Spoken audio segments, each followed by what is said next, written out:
Christian, good to see you. Good to see you. We have an episode today that I've actually been looking forward to recording. Yeah. Have you been looking forward to this? Post your other episodes? I guess. I'm just excited. I'm just excited that it's like our first day this year that it's sunny enough we can actually record outside. Yeah, we're not recording in my cabin. Right, or in my dungy, disheveled garage. Yeah, we're in your backyard. Yep. The sun is out, the cigars are out, the whiskey's out, and we have two awesome ladies. One that I'm certainly part and partial to. The other one I'm also partial to. All right.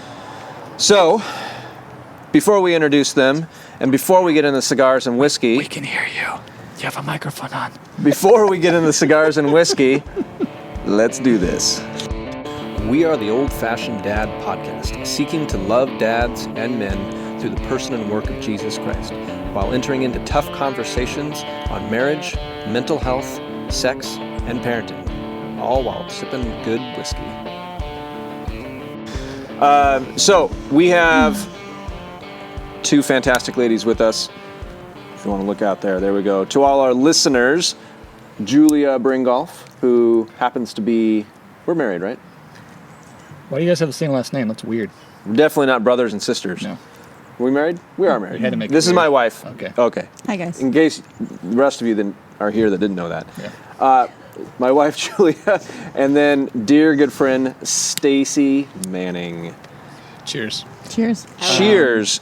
I mean, this is like an inaugural episode. It is. It Because really it's is, the first actually. time we've had women on the podcast. I mean, I kind of was on an episode, I know you've been kind of like. but I was behind the scenes. It was like you're a ghost, in an episode. Yeah. Yeah. Now it's formal. I thought that they were part of the episode. Like they weren't just producing or something, like the laugh track in the background. Oh, yeah. It was I thought it was a little... Little miffed, little weird. No, I thought it was a thing. Like, the peanut gallery got to have a say. I liked That's what happens when you record it at your house, because you've got That's true. Random people just show up and just like, I'm just going to hang out. And I just invite them, like, hey, come on to the podcast, and they'll just sit there. Yeah. So, Julia, for those who don't know you, and I will bring everybody around to what we're drinking and smoking and what we're talking about, but why don't you introduce yourself? Who are you, besides an awesome wife? Wow. Yeah, okay. right? My name is Julia, and Christian and I have been married for 13 years. Something like that. And I am a mother of two beautiful girls. And You recently something new happened for you. yes, something new happened. What is that? I recently became CEO of our family distillery. What? Pretty fantastic. That's cool. So Congratulations. that happened. I'm going to have a drink on your behalf right now. Cheers. Cheers. Clinky. Yeah, for real. Clinky, clinky. Clinky. So I'm like for real now. I'm legit. I'm legit. Yeah. Agricultural mafia out there in Yeah. Central. So that's who I am. Those are my credentials. Just liquor, I guess. Liquor and apples. Liquor and apples. All right. Stacy, tell everybody who you are. Hi, everyone. I am a recently published author. Yes, I you are. co-authored a book, Them Before Us, Why We Need a Global Children's Rights Movement. Yes. I am an instigator. Yep. I say unpopular things. And we love you for it. I'm an amateur life advice professional, ready to give advice to any random stranger or close friend at the drop of a hat. What are your rates? Do you have like a billing rate for that? No, actually, I give it away for free. Bottle of tequila, maybe? Yeah, actually, a bottle of tequila is always welcome for my And- life-changing advice. And probably not just any bottle, but there's some top Yeah, shelf, bottom shelf. yeah. Nothing that says gold on it. Reposado, por favor. But this, beyond the life advice and the momming and the all-around badassery that you emanate, is that the right word? Emanate? Yeah. I feel like that's the right word. Yeah, it's like a cloud around me that just kind of flows. It flows with you. It's not a stink cloud, but it's a badassery cloud. Some people think it stinks, but yeah. Well, that's only because theirs stinks. You have a pretty cool book that you wrote. So I know that you kind of just gave a little snippet, 30,000 foot view, but children's rights movement. Yeah. And even the conservatives are unhappy with saying children have rights because, conservatives can't get together for anything. Wow. But yes, for all the things that have been bastardized in the last decade plus, obviously, but it's really picked up in the last decade, the right to housing, medical care, education, all the things we don't actually have a right to. We're making the case that children have a right to be known and loved by their mothers and fathers, Wow. just like the parents have the right to leave the hospital with the children they gave birth to. That child has a right to leave the hospital with the parents. Wonderfully said. Wonderfully Thank you. said. Yep. Yeah, every chapter is an indictment on adults behaving badly and putting their own desires above the rights and needs of the children they're producing. From divorce to cohabitating to surrogacy to third-party reproduction. It just runs the gambit. We're not making friends in any chapter in any way. Equal opportunity offenders. You bet. Yeah. But we're also hoping to equip people that feel crunchy about some of the things that are happening in our society and can't really land on, why is that? We're hopefully providing the words, and we've filled the book with studies. I mean, there's 30 pages of references in the back, right? And the stories of the kids themselves, It's very costly for a child to stand up and say, listen, being raised by two dads sucked. They face ostracization. Thank you. There we 3 go. o'clock booze.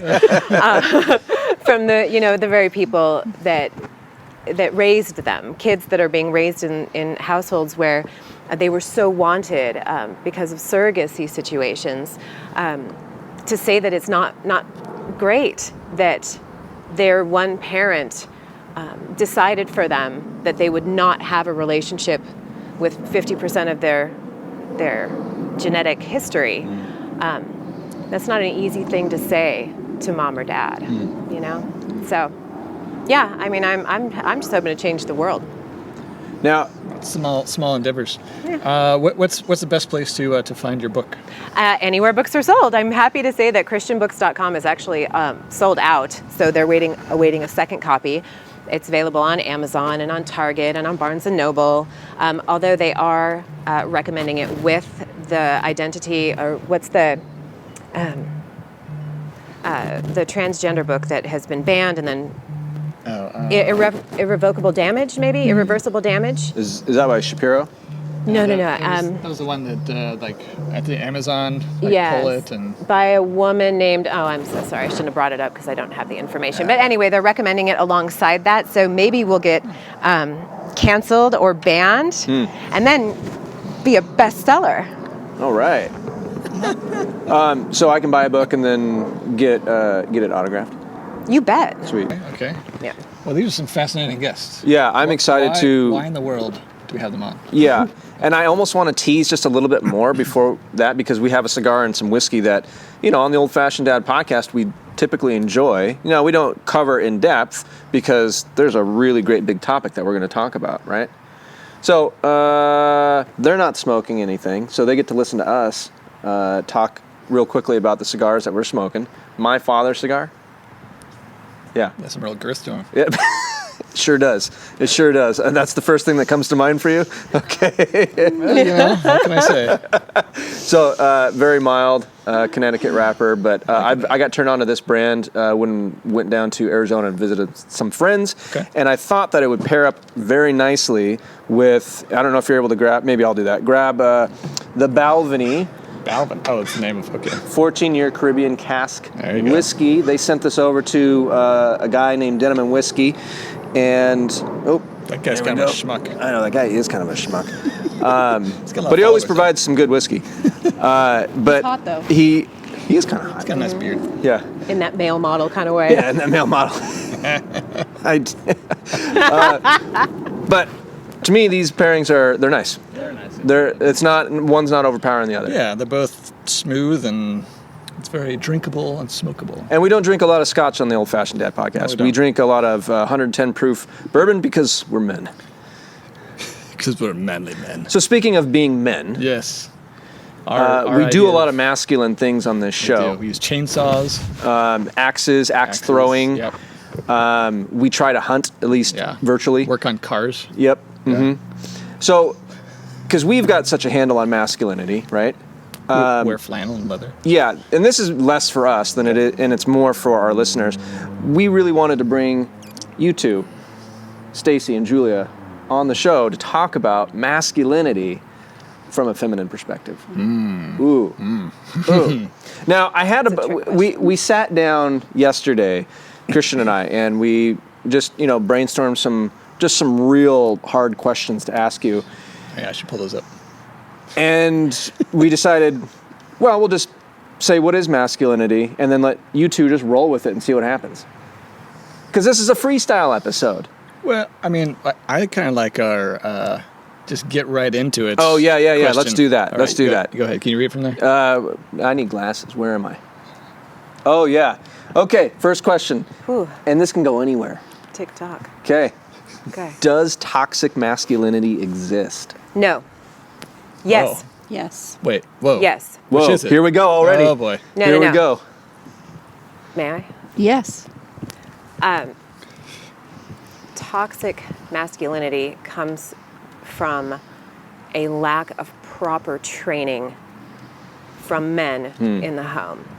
So I think you get unchecked young men who are so many growing up without fathers in the home, and they don't have a proper place to explore their masculinity with the right parent. So often, and so much in the Black community, with so many boys going without fathers, the first time they come up against a real authority figure is the police.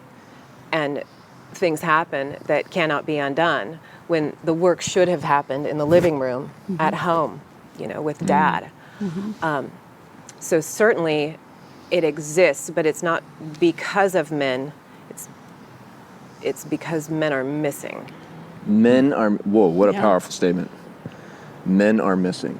Julia, thoughts? Yeah, I have another avenue with that. All right. I think toxic masculinity happens when they exercise their violence towards their wives and their children.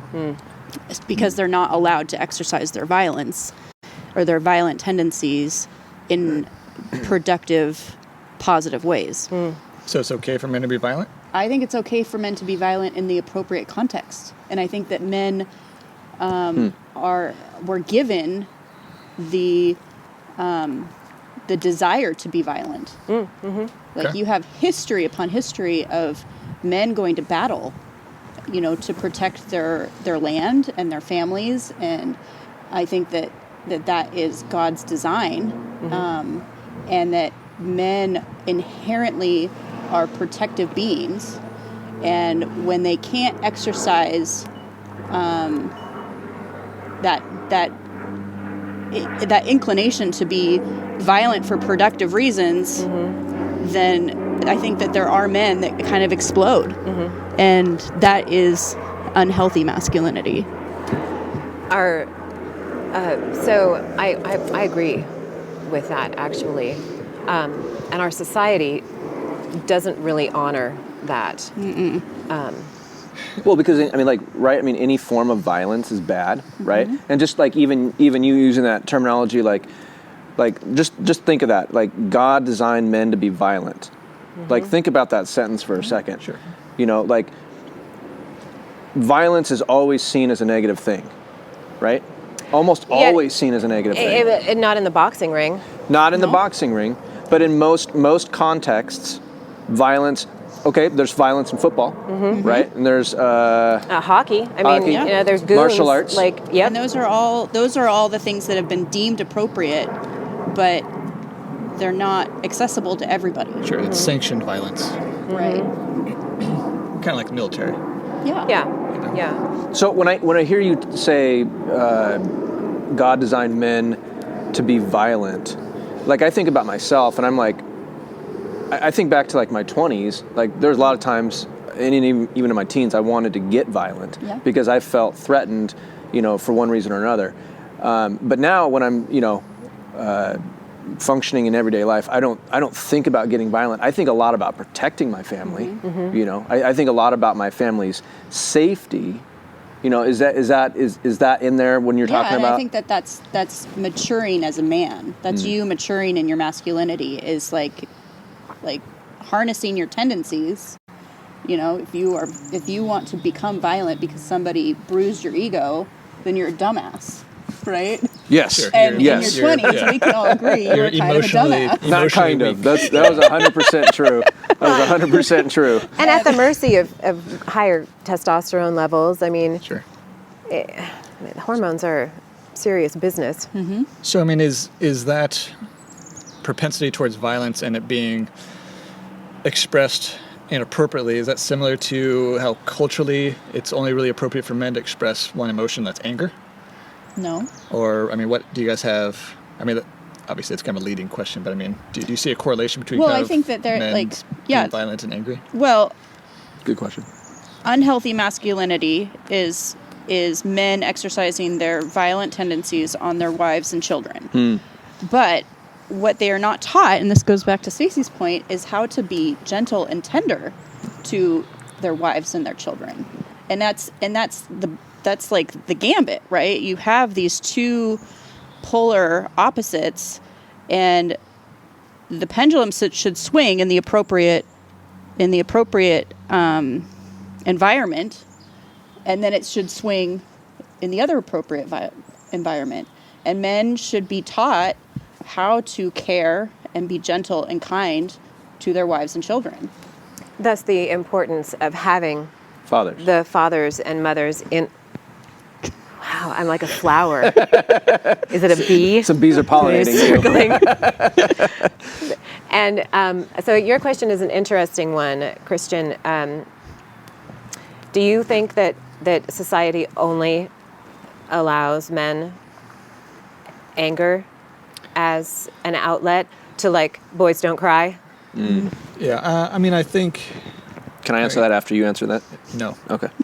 I mean, I think obviously there's not like one monolithic culture per se. I think there's different segments. I think historically, at least in Western culture, strength is shown by being silent, being strong, being stoic. If there is an emotion expressed, anger is probably what it's going to be, as opposed to kind of the kinder, softer masculinity that we see these days, which, as you're saying, because of a lack of men and because of demonizing masculinity, the more effeminate emotions are what's kind of encouraged and pushed, which I wouldn't say like that being tender or sensitive or crying is a bad thing, but if it replaces, the God-given necessity at times for violence or for righteous anger or whatever, Can I jump in real quick?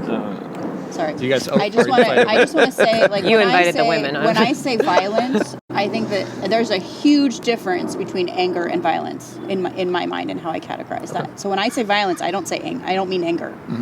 But can you have violence without anger? Yeah, absolutely. Can you? You think so? I think so. I think if you are exercising violence in a way that is protective and But wouldn't that come from a place of anger? Because you're there's- coming after my family. righteous and unrighteous anger. Yeah. There's Yeah. those things, Yeah. And so I mean, I think, like, for me anyways, like, anger is going to be the motivating force to make me act in a violent way. Now, the way that you described men as the stoic, the reserved, you totally described the way my husband described his grandfather. Sure, which right? of that generation, it seems pretty common. Yeah. Yes, maybe 2 words in the woodworking shed Right. for 4 hours. Like, really a solid Nice wall. cut. Military man, really detached from his children.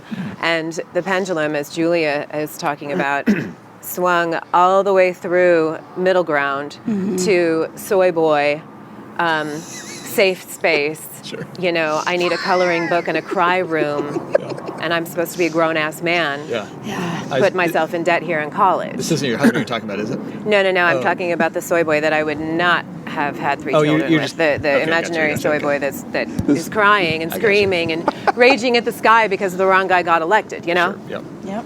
So, okay, But we'll come back to the soy boy. I like I'm that. like, that's one way to describe your husband. So, but not so. No. but on the emotional content thing, like it's culturally appropriate or for men to have that, the one emotion is anger. So my response is, I don't think culture is okay with men having any emotion, having any emotional response whatsoever. Like, they don't know what to do if a man's happy. They don't know what to do if a man's sad. They don't know what to do if a man is even further complex beyond that. I think they're okay and not okay at the same time that men are angry. Like, because you see men condemned all the time for their anger responses, all the time.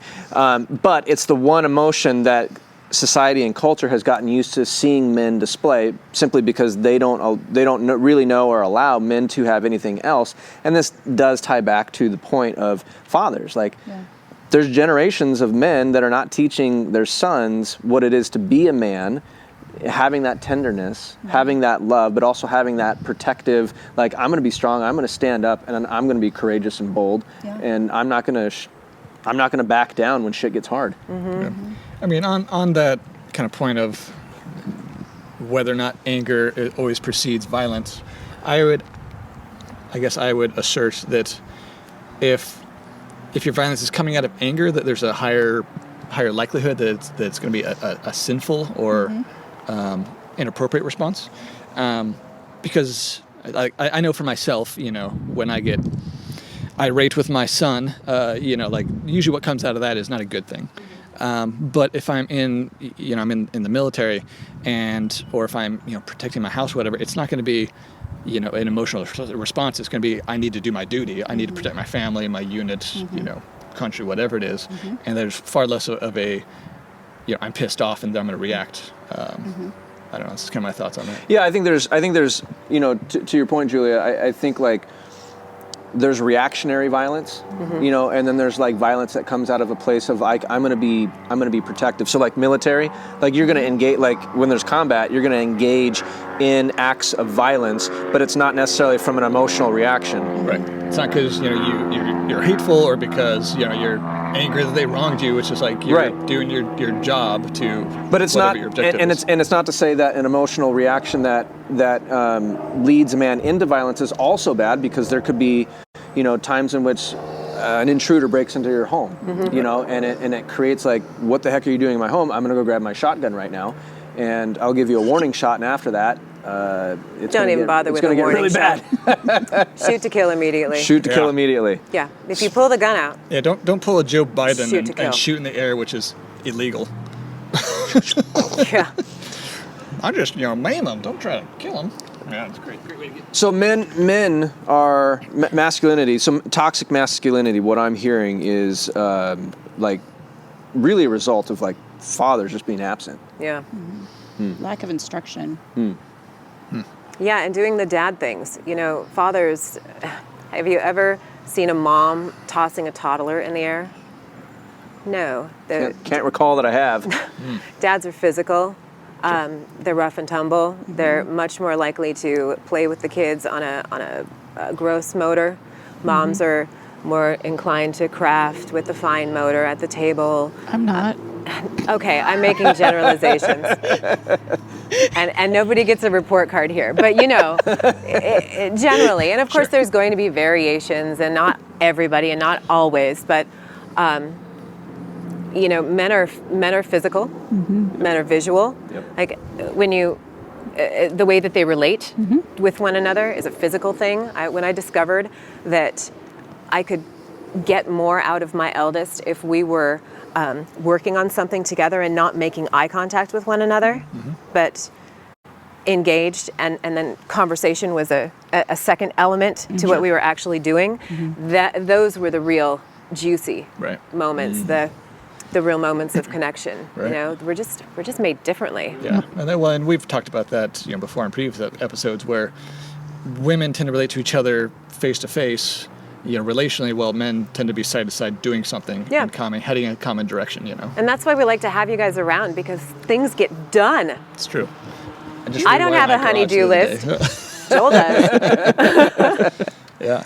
So, I mean, we could, I have a question, unless you got a question. Well, I was just going to kind of, I guess, summarize it, summarize a little bit. So Stacy, according to you, it sounds like toxic masculinity is the natural outcome of not having a man in the house to give appropriate guidance and a role model to. And so those natural urges for being physical and violent are inappropriately expressed. Yeah, not properly and so they tempered. become bullies or oppressive or domineering. Okay. Yeah. Roots of domestic violence come out of that. Right. And what is the relationship between a mother and a son? Like, I cannot imagine having my 15-year-old boy, who is now 4 or 5 inches taller than I am, not having had a father in the house, bringing him up and trying to discipline him. Truth be told, I am far more prone to physical violence than my husband. My nature is to lash out, and when I get to that place as a mother, I had to walk away. But I am keenly aware that Joel has infinitely more control over his rage response than I do. Okay. I suspect that's the case for a lot of women. That's a hot take right there. We are more inclined to be the abuser, physical abuser in Of kiddos? yeah. Is that a statistical? It is. Really? It is. That's And interesting. Okay. didn't know we were going to go there. I would have actually come prepared with that. But yes, this. What are your stats? Let me give me your right. sources. Let's get my sources out. Yeah, we are. And knowing myself, I say, oh yeah, that's absolutely true. I'm sure that's true. Okay. Interesting. When single mothers under much greater pressure than married mothers, trying to put food on the table, working, trying to make all the things happen and keep all the plates spinning. Not have someone to tag team in when you lose your shit. Right, right. Nobody to call. Without the time that it takes to build a community and be able to call somebody and say, hey, I just had to walk out of my house. Can you go over? Because they're at work all the time and they don't have the time to build the community and they're counting on the YMCA and on and on. I mean, I know it's a luxury to be at home with my kids because of all of the ways that women just have to make it work that don't have husbands. So when kids are in that circumstance, I suspect, and I don't actually have any hard, cold, this is statistically absolutely true, but I suspect the dynamic, just knowing my own relationship with my kids, it's not a hands-off situation. I would be willing to wager. Okay. Did you have a question, Christian? I do have a question. So, I love that hot take that you gave, by the way. That that's going to get me in trouble. You expect more, you suspect that there's more rage that women are dealing with. They're just, it's kind of covert. You bet. Yeah. And how does that not end up getting pushed back on?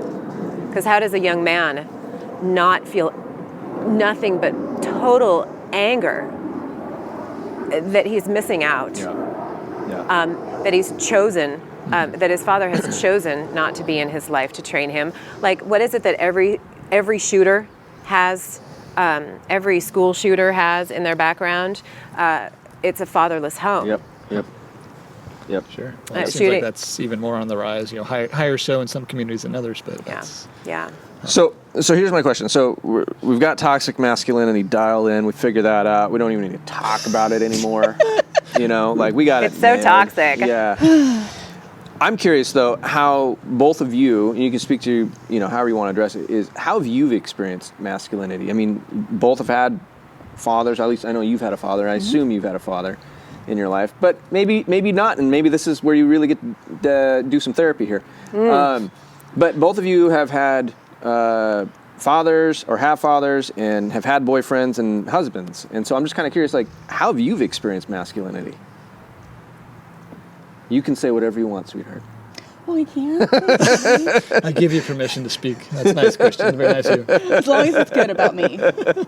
You say all the bad and the good.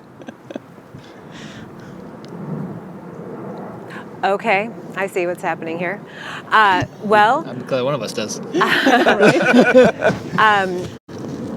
So I came from a home that my father was abused terribly by his stepfather, and left the house for the military as soon as he could get out. And he had great potential, but did not achieve escape velocity. And he was not a great dad. He was not a great husband. I prayed for my mother to divorce him for many years. And, it took a long time for me to realize how much anger I had at my mother for not stepping up and actually taking care of us children better by leaving him, by extricating us from this situation. It's a classic tale. It's complicated. And because of my father's antics, he was a womanizer, and I remember he dated the sexiest chick. Elaine was her name. Now, is this while your parents are still married, or were your stepdad still married, or they got divorced? No, they did divorce eventually. My father, he died about 7 years ago, but he didn't have a great role model, right? And the sexy nurse, Elaine, the redheaded nurse, I remember very clearly being picked up by Elaine and my father and having to duck down in the back of the van as we drove by my house because apparently he was having an affair with Elaine. Great. Yeah. And the messages that I learned from my father, it was very much, this is juicy. That a woman's currency is her appearance alone. Ooh. Wow. And sexy is where it's at, right? And because I didn't get what I needed from my father, I ended up putting myself in pretty bad situations. I did end up being sexually assaulted by a total dirtbag who was probably 10 years my senior. And because I'd learned what I'd learned, right, I foolishly believed that it was my intellect, not because I'd learned who men were, the nature of good men and the nature of bad men. And so I ended up, a victim of rape. And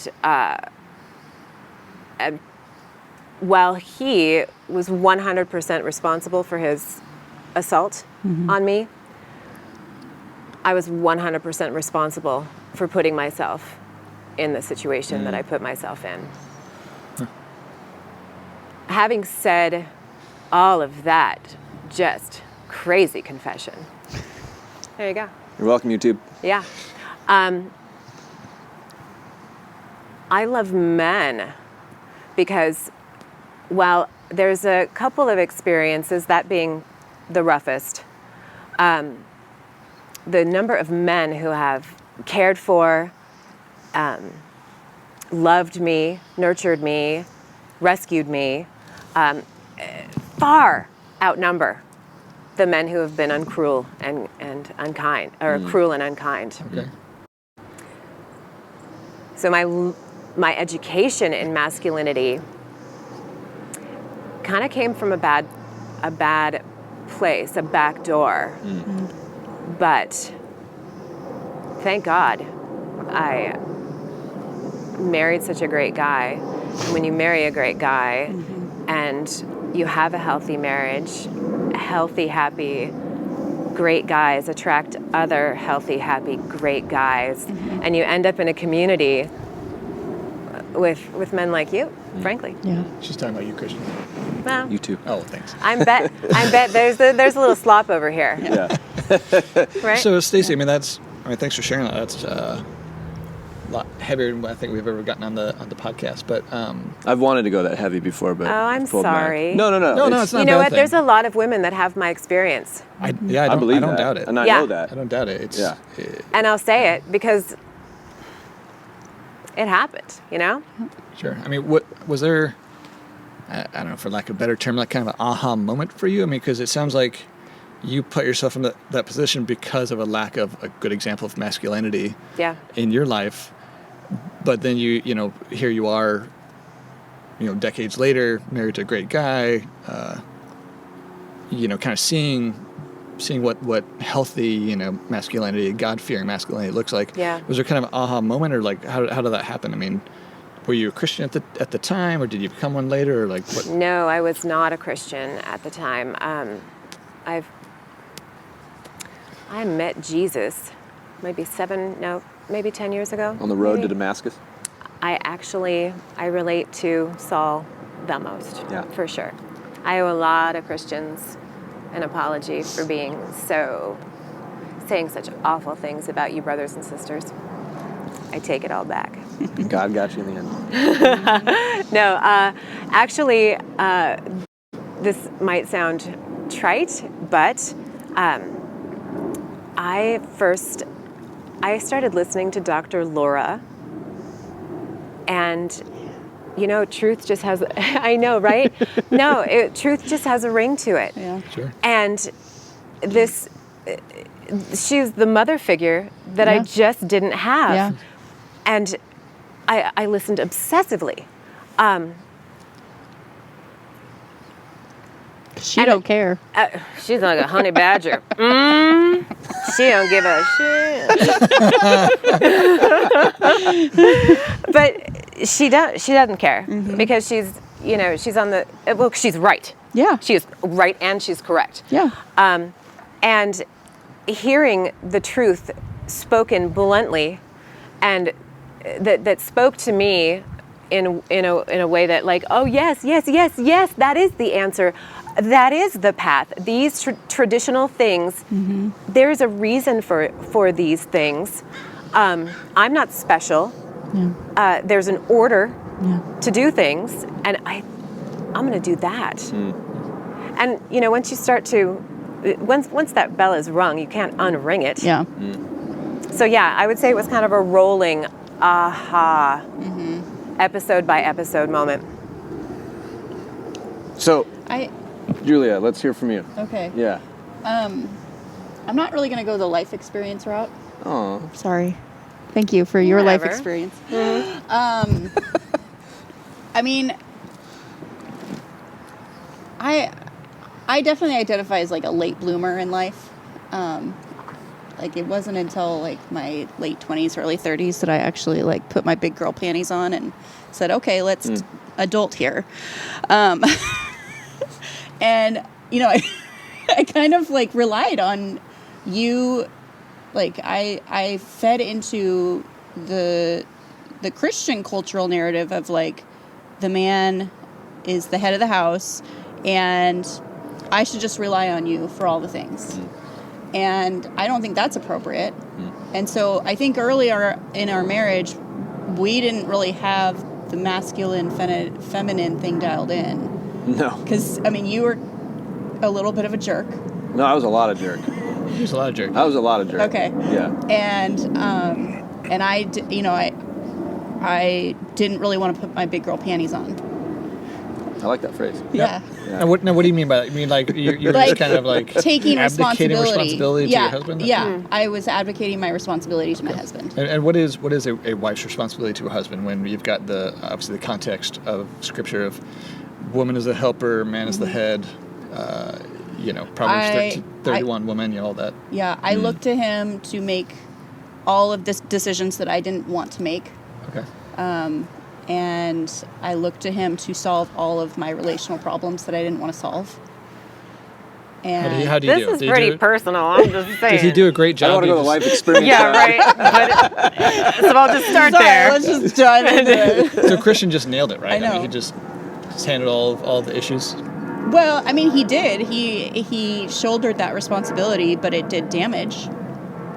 It didn't foster a good relationship between the two of us. Okay. Like what? I mean, if you don't want to delve into it, I mean, what kind of damage? Like what? You'd be a good therapist. Well, I mean, there was resentment. Like it Okay. became a resentful piece. Okay. that now he's shouldering all of the burdens of not only the marriage, but our household and our external relationships and all the things that I just didn't want to deal with. Okay. I just kind of... Was it mutually resentful? No, because I didn't want to see it. I just didn't want to look at it. So how did you realize that? I mean, what was the turning point for that? He broke. Oh. I broke him. Oh. Okay. Yeah. Yeah. That's pretty damn personal. What does that look like? His health declined. Like Started drinking heavily. Yes. Well, there was that. Yeah, that did Joke happen. about alcoholism, which probably isn't appropriate. His adrenal glands blew out. His testosterone plummeted. Okay. Yeah. And his body broke. So adrenal fatigue. Yeah. Yeah. Okay. And so I had to. It was kind of that was a turning point for me in kind of identifying, okay, what's my responsibility in this relationship, and what is appropriate for me to look to my husband to engage his masculinity in an appropriate way.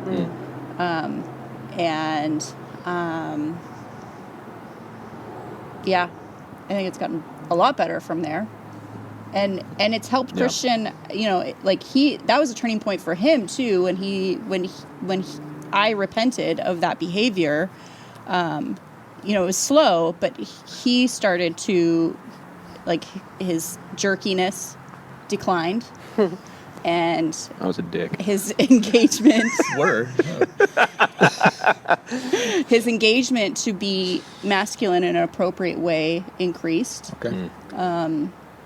And I think that in the earlier years of our marriage, his knee-jerk reaction was to be reactionary, to be violent in a reactionary way.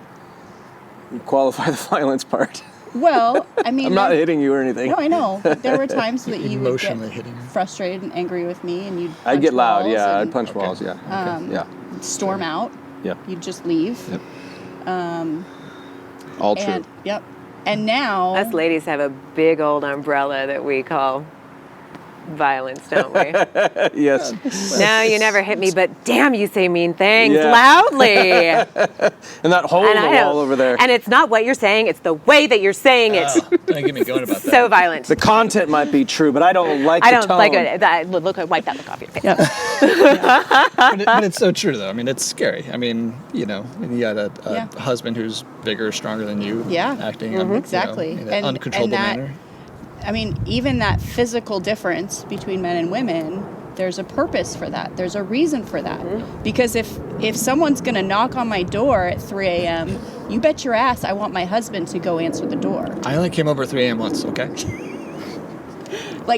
I'll answer it with my 45. Yeah. Exactly. And I expect you to do that, and I feel protected. I want to feel protected by my husband. Sure.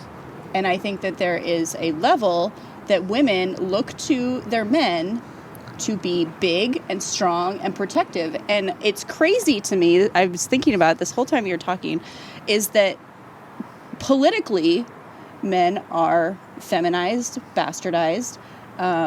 Their masculinity is downplayed.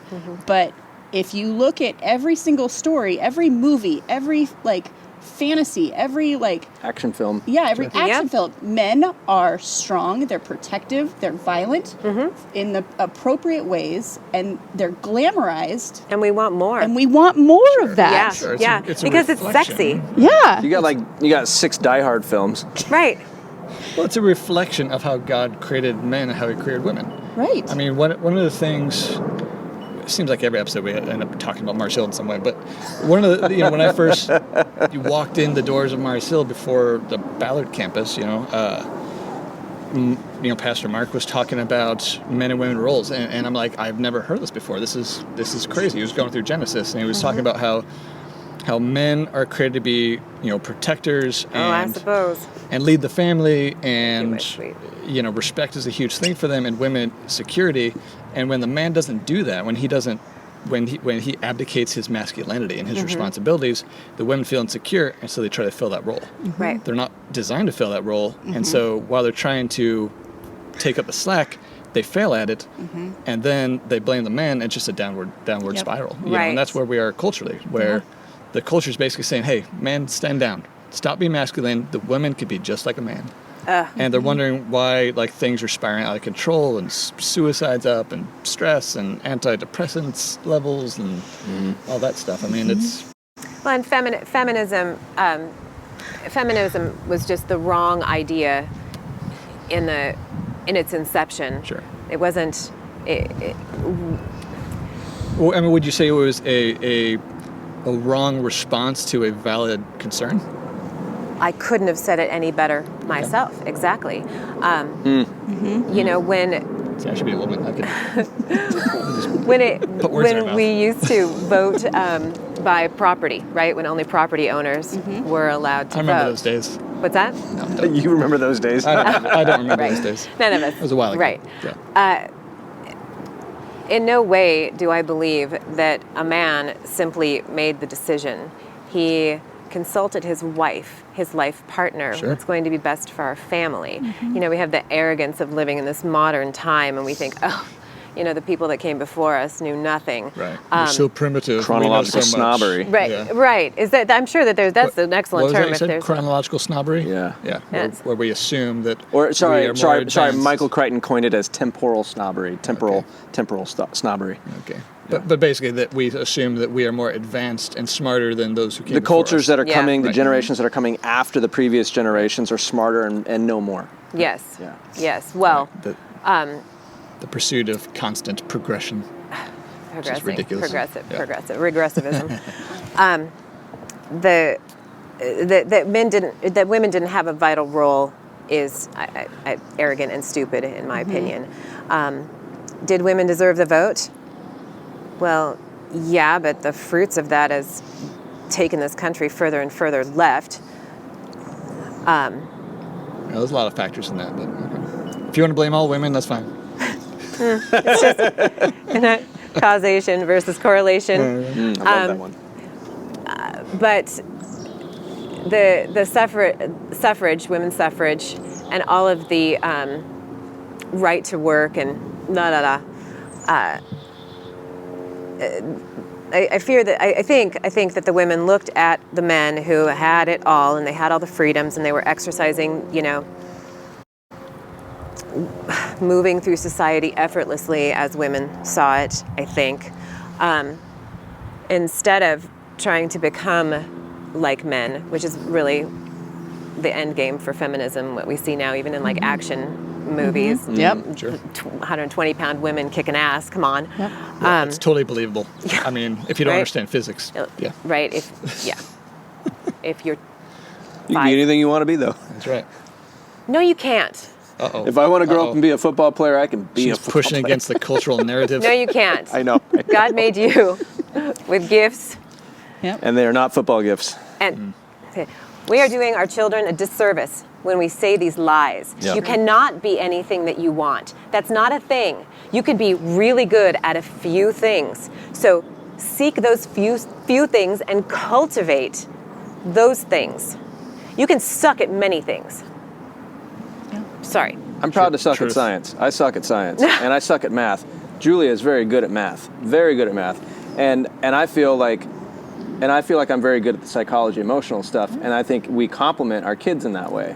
You know, so that's where I'm willing to go like, yeah, I don't have the math thing dialed in. Right. She does. Right. And finance, she's got dialed in. Yeah.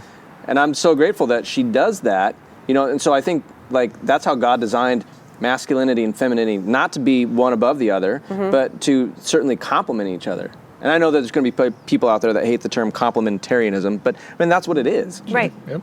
Well, and feminism in its right form would venerate the female role, would venerate the importance of keeping the home fires lit, taking care of the family unit, being foremost responsible for the relationships, right? And not everybody is going to do that. And if the CEO thing doesn't work out, math tutor. I got 3 customers. Great. But, you know, that's not the way feminism went. Feminism, obviously, when I'm surely speaking to the choir here, that it went become men, not be honored as women. So I got a question that all of this question comes up from. Is masculinity under attack? Yes. Yeah. Yeah. Great, we can end the podcast then. Yep, done. Check. No, so it's under attack. Yes. How? By women mostly. Unsatisfied women who... I'm talking too much, Julia. Did you want to talk? No. Okay. She's content to listen. I'll speak up when I have something to say. All right. I just don't want to bulldoze. I've had a little liquor in the afternoon. I think, it's like that skit from Saturday Night Live with the sour milk. Oh, that tastes horrible. Oh, let me see. Oh, you're right. That's so horrible. It's just more of the same awful, terrible thing. Like, I'm not satisfied. Career. They told me that career was going to be the thing, and I'm 40 and all I want is a baby, and society tells me, no, it's not what you want. You're going to find your satisfaction in the workplace, and women's guts on the vast majority are saying, no, this is not the place. Well, I want to give another view of that, is that I was a stay-at-home mom, and it did not work for me. I'm not designed that way. Yes. But you married a guy But that I totally married is. a guy that is, and there is no way that I can do what I do without him. Wait, I'm a stay-at-home mom? And don't you think that is a credit to your selection in men and an acknowledgement of your, not to say deficit, but let's say the puzzle piece, right? And that makes for a great family unit that covers the very necessary things to have a functional family. Right, and so of course, yes, not all women are going to fall into the category, but look at how smart you were to know what you were going to need, and you have a man that rises to the occasion, right? Yep. So now we're back to complementarianism, understanding that God created women to be feminine to fill a role. He created men to be masculine to fill a role, and they help each other and complement each other, not compete against each other. That's right. Right. And the moment, especially in a marriage, the moment you compete against each other, You lost. it breaks real fast. Yeah. Done. It's like a team trying to out-team each other. Oh, it's like a one-legged race, and then the two people are going in the opposite directions. Okay. Yeah. Okay. All those one-legged races I've run. I haven't done those since church picnics, and we don't have church anymore apparently. So I know. So back to the question. Yes. Is masculinity under attack? Under attack. Yeah, it feels like there's all sorts of areas we could go there. Obviously it started kind of in you'd say the feminist movement of the 60s and 70s. Do you think there's kind of a pendulum swing of women kind of realizing? I think women are afraid to realize that the feminist movement is a lie. Okay. It seems like certain segments are starting to kind of push back, but still not super popular. I think that all women would do their daughters a favor if they taught them that yes, you can have it all. It's simply not in the same order as men. Okay. And you need men to do it. Yes, you need men to do it. Well, if you're willing to sacrifice your entire life and your family and stuff, yeah, sure, you can be a CEO. If you don't want to have kids and Right. And you know what? You can do CEO sure. and have a family. Right. But you got to have your family in your 20s. Yeah, true. Christian, you have your hand raised. Yes. Okay. So this feminism, chauvinism thing, like Chauvinism, both. we haven't talked about that. I know we haven't talked about that, but that's what we're definitely implicating here. It is like they're both misrepresentations and they're both distortions of how God created men and women to function. And so like what we're saying is like God's design is complementarianism, is that like there are things that women are going to be able to do far better than men are going to be able to do, and men are going to be able to do far better than women are going to be able to do. And it's not, one's better than the other. Again, it's complementary, but complementary. There we go. But we are in our hearts on a deep spiritual divine level. We don't want God to be God. Mm-hmm. We want to, both as men and women, we want to control the narrative for our lives, and we want to be the ones in control of the narratives for other people's lives. And that's where I think you give birth to feminism, and that's where I think you give birth to chauvinism, because feminism says, no, we're better than men. Chauvinism says, no, we're better than women, and neither one really wins, neither one really puts humanity any further ahead at being more united, and so this really goes back to the age-old problem of original sin, where we said, no, God, you're not going to be God. We're going to be God. And this is where the gender wars have happened. So we're not talking about anything new. This has been going on since the Garden of Eden. Sure. So really it's just another iteration of Satan trying to divide and conquer God's people. Yes. I'm a little older than y'all, so maybe you don't remember I'm this. 40. How old are you, Stacy? I'll be 49 this year. No, you're not. You're not 49. You're 40 on this podcast. True. You're 40 on this podcast. Okay. I You're 40 identify- for the ninth I own year. every single year. I'll be 49 in That's what September. I love Good about for you. you. Good for you rocking it. Thank you. It's the no sun vampire red hair thing I had to That's good. You and my wife would be kindred spirits. Is she red hair? She's got red hair, and she's 4 years older than me, but still people think she's younger than me. So Yeah, Yeah. sunscreen. Sunscreen. The Surrendered Wife. Do you remember this at all? It was a book that Maybe I came do. out probably 20 years ago, and the scandal. The title, for goodness sakes, I was not yet a Christian, and I read this book, and talk about needle off the record. Are you kidding me? And why would you put yourself through that if it was something that you knew you weren't going to it agree was given to me by someone I respected. with? And she was a little bit further along in her journey. Did you still respect her after reading the book? 100%. Okay. Yeah. What an incendiary title, right? The Surrendered Wife, my ass. Except surrendering was not being such a bitch all the time, right? You didn't have to manage your husband's parking spot. He knows how to drive home. You don't have to manage the route that he takes. This is a man that you have married, that you have allowed to impregnate you and have made a family with, that if you don't keep it together, you're going to be saddled with this guy influencing the most important things in your life for the rest of your life. So if he was worth that, then he is worth surrendering all the stupid stuff to. So you can have a little damn currency when it's time to make a withdrawal, right? Make deposits in your husband by not being such a bitch. So pick your battles. Yes. Okay. That's another hot take. I love it. The nitpicking and the women that handle all the bills. This is her radical thing that I was like, oh, no. Wait, I do that. Just hand him all the bills, right? If you're a woman for sure. If you're a woman that handles all of the bills, because he just doesn't know. He can know, because again, you allowed him to impregnate you and create a child with, and you're stuck. So, surrender the bills. Sure. Surrender the control, really. And the magic, of course, of surrendering. My husband, he's going to watch this and be like, oh, surrender.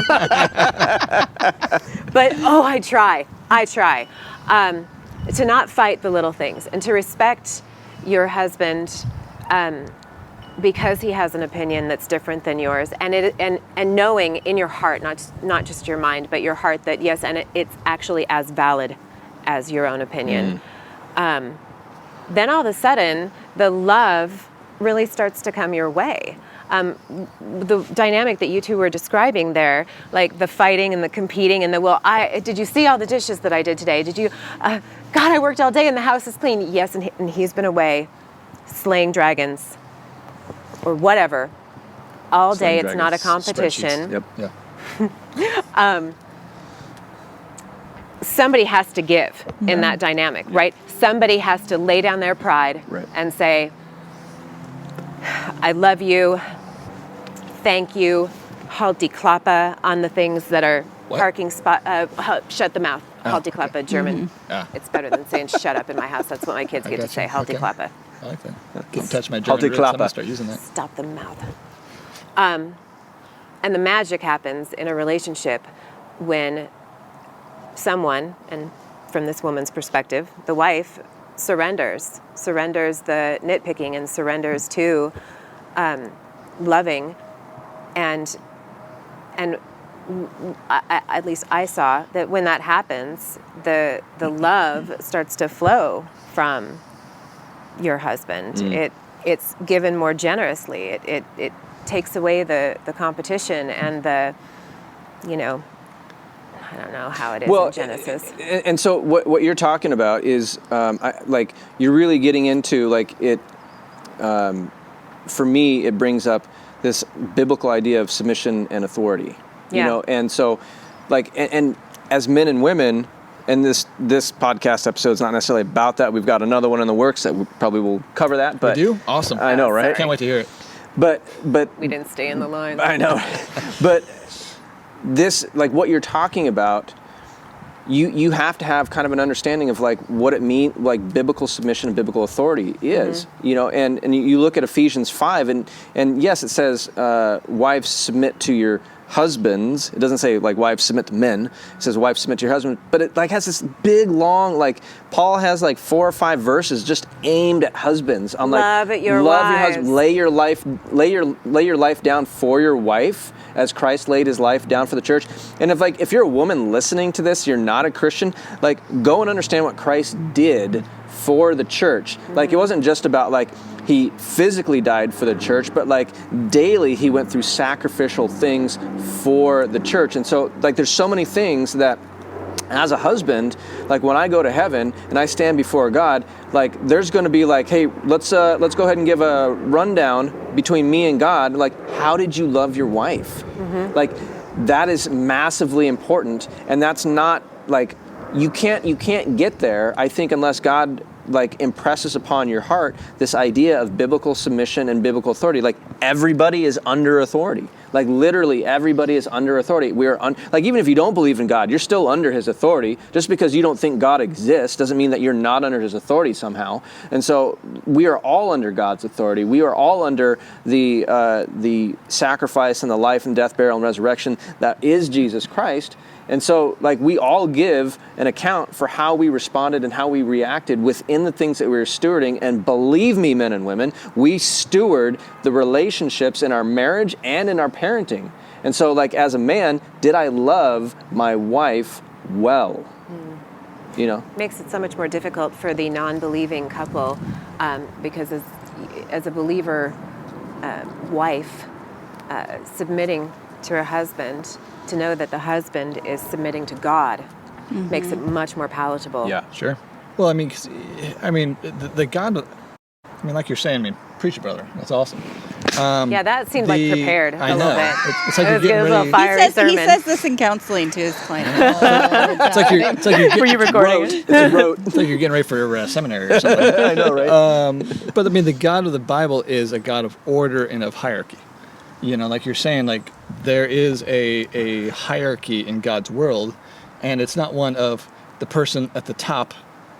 Well, God's at the top, and yes, he does call the shots, but the responsibility and being the head of the house is more of responsibility, not of privilege. There's a higher calling to that. There's a higher level of responsibility. It's not of I get to sit around my easy chair, lazy boy, whatever, and be served. Nice, sparkle. Yeah. Nice. Doing your armchair barking out orders and stuff like that. Right. Yeah. And I think that's Woman. I do make a dinner. good sandwich, though. That's good. I think that's real interesting. It does, Stacy, what I was kind of thinking about as you were talking there. One thing we've talked about, and I've kind of relayed, in my pre-marriage counseling, one of the few things I remember was they were talking about, if you as the husband and, my wife as the wife, if your goal is to outserve the other person, you're not going to have many issues. It's once you start thinking about what are my rights, I'm doing more, my privileges, my this and that, you start thinking about yourself and sin and unhealthy expectations slip in when you start having those conflicts and stuff. If I'm thinking, how can I love and serve my wife today and be empathetic and think about her needs, and she's doing the same thing, like, we're going to come together and it's going to be attractive, to each other. Christianese warning here, but dying to yourself. Yeah. Right? Yeah, exactly. I mean, that is the gospel. That is what Jesus came and did. He showed us the example of the servant leader. He led by serving his disciples humbly, Being served, does that not inspire the desire to follow in others? Yeah. When you know that your spouse has your best interest in mind in all things, and when the hard things come, you can trust him to make the best decision for your family. Sure. Yep. Well, and so much of the family dynamics is trust, whether it's husband and wife or parent and kid. I mean, it's one thing we're trying to instill in our kid. When he pushes back, we're like, who am I? I'm your dad. I'm your, well, not me, but Jenny, is your mom. Like, we want the best for you. You need to trust us, even if you don't understand. Finger guns at the that's YouTube. Good. Yeah. I mean, a question for you, Stacy. I mean, I think one of the pushbacks or thing that people have, culturally, or when it comes to feminism or whatever, is kind of this idea of like, well, if I'm going to submit to my husband, that means I just sit there quietly. He makes all the decisions, and I'm just quiet and placid. Is that the word? I don't know. But I mean, obviously, there's compliant. There's skill dynamics. There's personality dynamics. Obviously, you've got a big personality. I'd imagine it's... I don't think so. No? Not at all? No. So how does that work in the dynamics of, your husband being the head of the house and leading, when obviously you've got a lot to say, big personality? Like, is that hard for you? How does that play out? I mean, are women, if they're obedient to Christ, are they called to just passively submit to their husband and not have an opinion? That's a good question. Christ is described as meek, and if I understand my Bible study fellowship correctly, this is defined as power under control. Yes. Right. And to be a meek wife, in the biblical definition, is a powerful place to be, right? Mm-hmm. As a wife who knows that my husband is devoted to me, and I know that he has the best interest of myself and my family foremost, it's a safe place to be. And while I might have a domineering personality, no. And of course, you could likely predict that I'm married to more of an introvert, complementary. We are definitely at our best when there's only one captain. The little stuff, I could surrender more on, for sure.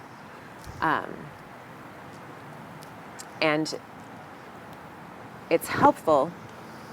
Let me actually answer your question. It's helpful. 4 minutes in, okay. You see what this poor man has to deal with. It's helpful for me to visualize the marriage as a separate entity that is something outside of ourselves that we must nurture and care for as an institution that we've built together, right? Our marriage, when we're dead and gone, our children, I hope, will look back at our marriage, not just the individual people, but the thing that kept them in their cocoon as a safe and beautiful place to be, right? And so when I'm at my wifing best, I'm feeding and nurturing the entity that exists outside of ourselves that we have agreed to create, grow, and sustain. Okay. Oh, that's good. I mean, we should probably be wrapping this up here. Obviously, it's going to be a little longer episode than usual because we got something. It's going to fly by, though, like it's 5 minutes because it's chicks so engaging. Talk too much, man. No, it's good stuff. I mean, one thing I'm thinking about, and maybe there's no relevance whatsoever, but one thing I'm thinking about as far as, the context of like my relationship with my wife, I mean, was it difficult, anyone can talk here, I mean, to attitude, like when you got married and having a biblical understanding of marriage to maintain kind of like who God made you to be while adopting a new identity as a wife or as a husband. Yeah. And I say that because Jenny and I have talked, and she used to do all these like crazy things by herself, and then we got married, and it seems like she maybe had a little bit of an identity crisis of like, how do I be a wife and have this new identity as a wife, and then 5 years later as a mom, and still maintain like who God made her to be and her passions for food and travel and all this kind of stuff. Do you guys have any experience with that? I mean, 100%.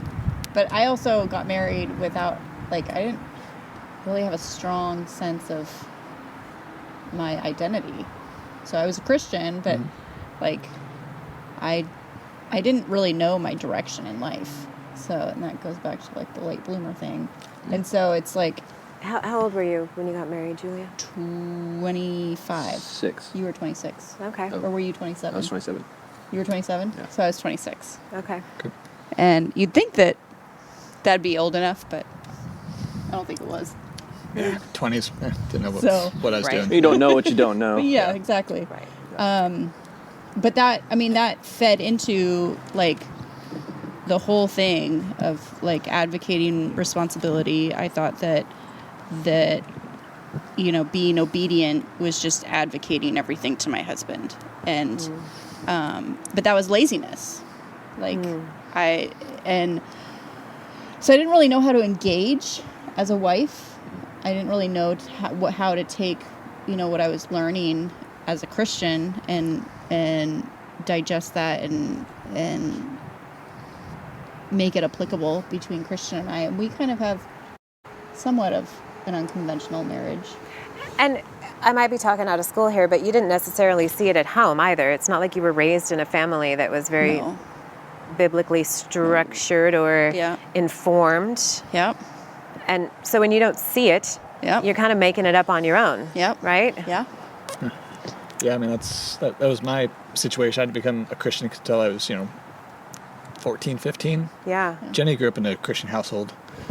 I mean, what about you, Christian, and Stacy? I mean, did you and your, well, you already kind of talked, but you and your spouse, have like similar upbringings and examples of what it means to be, masculine or feminine? I mean, I'll answer last. Both Joel and I come from broken homes. Neither of us saw. I saw an unhealthy relationship, and his father was absent the picture. Okay. Definitely difficult, especially not coming from even a Christian perspective. Initially, I met him when I was 19. We've been like, 25, 26, what? That's We a long have time. been together longer than we were apart Okay. in this life. We've definitely grown together. It did not come very naturally, but I can tell you the freedom really came for me once I became a mother the second time, and I realized that I shouldn't be spending any time planning to go back to work. That I could rely on Joel, that he wasn't going anywhere.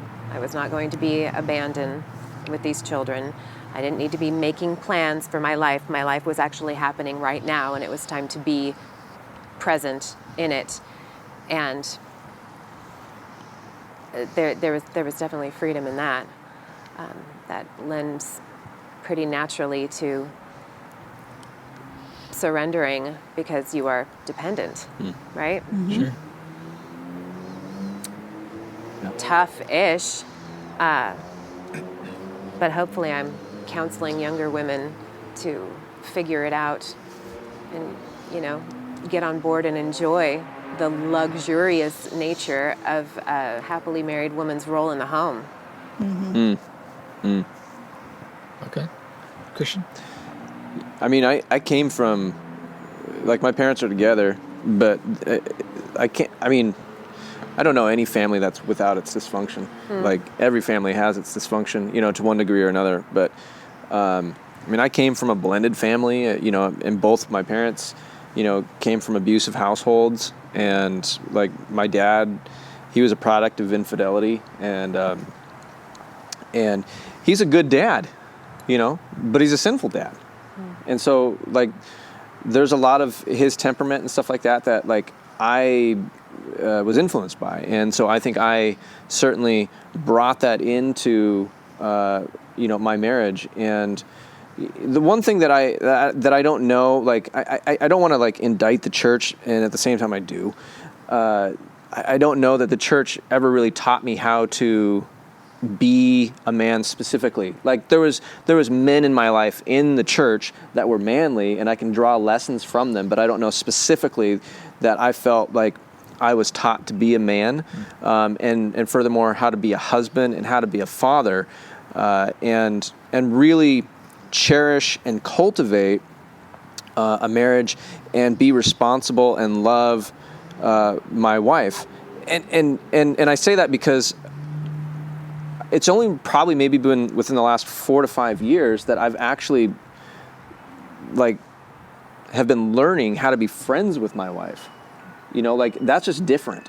Whereas before I just thought about well, your marriage is your marriage, and then your friends are your friends, and then your coworkers are your coworkers, but none of those kind of cross-pollinate or anything like that. And so this idea, when I would hear other husbands and wives talk about their spouses being their friends, I'm like, you guys are a bunch of weirdos. Like, you guys are really weird. That's weird. I don't have sex with my friend. I have sex with my wife, but not my friend. But so I think what God has done is he's taken, at least within me, he's taken a lot of dysfunction and he's redeemed it, to a place where, and he's done that on a number of levels, like through parenting, and through schooling, through work and stuff like that, but been able to see man, there's such value in being a man, and that I don't have to apologize for, and being a husband, and I don't have to have everything figured out, but definitely I need to be a good steward and humble and gracious and merciful in what I am gifted and what I am called to do, and that man, I get to be friends with my wife. I get to be friends with my wife. It's so much more fun. It is. Everything is literally that much more enjoyable when you genuinely want to be around each other. But I don't think that comes without total redemptive transformation via the Holy Spirit. I just don't think it does. So sure. Which gets us back to the letting go of trying to control our lives and relying on being dependent on God for things. Because I mean that's kind of the theme I'm hearing, is that none of us had the exemplary role model to just, hey, you do these things and you're going to have a good marriage, family, life, whatever. Yep. But it's been God working through all of us and in all of our relationships to figure out how to be a good husband, to provide a good wife, to support and figure out that role and that complementary relationship. Yep. I know we're talking about wrapping up here, but the church and the indictment thereof, I don't quite think it's right, because I don't think that the church can teach you to be a good husband and father on the intimate level that kind of education requires. And that goes back to fatherhood. The church shit the bed on divorce. Yeah. Yes. And had it not capitulated to the divorce culture, sure, and kept marriage as the foremost important building block of society, then the teaching of fatherhood and husband would flow naturally from the proper environment that you learn these things, which is under the agree with that for sure of your father. Sure, yeah. Sure. No, well said. That definitely falls into the unfortunate, generously speaking, unfortunate situation of the church basically just lagging behind and adopting whatever the cultural norm is, which is sad. But it also kind of gets us into the previous episode. We talked about the importance of discipleship and mentorship, which isn't the role of the church, but the role of specific men and women within the church. Yeah. No, I mean, so I guess in wrapping up, what would you say to our listeners? We've a lot of things have been said. A lot of things. Don't read the comments. Yeah, I mean, what I'm gonna. I guess how would you guys kind of wrap this up with a nice bow of suggestions or recommendations for our listeners that maybe are newer married or are not happy with, they feel there's something wrong, and misplaced in their marriage or their relationships. Or maybe they're looking to get married. Oh, yeah. Centered around, maybe masculinity or femininity or not feeling like they're friends with their spouses or whatever. I mean, what kind of wrap up recommendations would you have for our audience? Oh, me. Hey, how about you?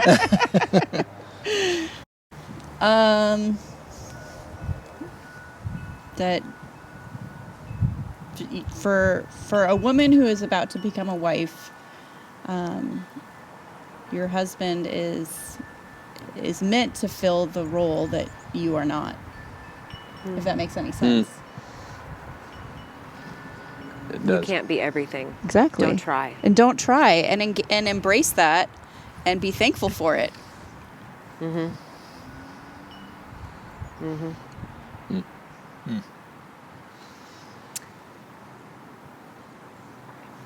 Take your husband's name.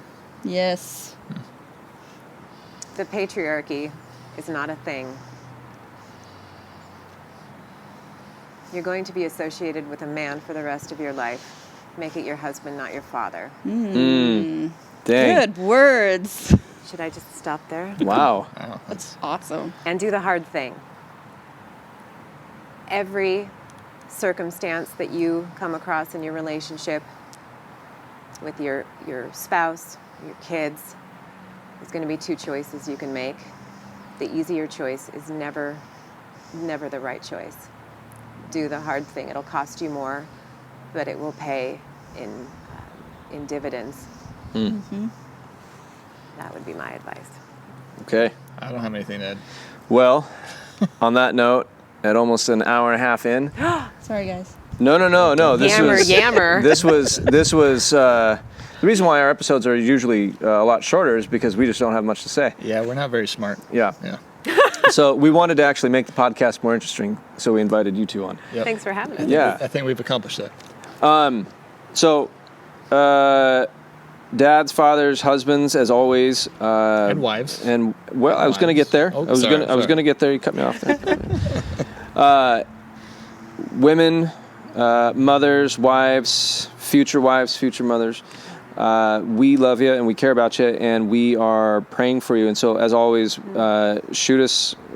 Slide into our DMs. No. And It's not even English anymore. What does it mean? shoot us a message. We'd love to pray for you. We would love to talk with you if there's questions that you may have, and maybe even specifically towards Julia or Stacy. Oh yeah. We would love to direct those questions towards them, and make it a nice message, not a troll message, because we'll delete those. But as always, we care about you. Jesus is in control, and Jesus made women to be women and men to be men, and those are complementary roles. And fathers, come on, love your wife, be friends with her. All right, she is not your adversary. She is your teammate. Okay, so. Check out all the socials, all the Instagrams and the YouTubes and the Facebooks and I think that's it. That's all we're on. All the things. But until next time, have a good glass of whiskey, maybe a cigar, and consider being an awesome dad and father, and love your wife. Mm-hmm. Peace. Oh, that's smooth. This is Scotch, by the way, people. Yummy. Okay, that would explain why it's 14-year-old Scotch. That bottle has been around as long as my eldest. Well, at least the liquid in it. The liquid in it. The liquid in it. Did I need to qualify that? Are you all just not very bright? I like how you take your comments and make us feel stupid. That was a fantastic switch. I love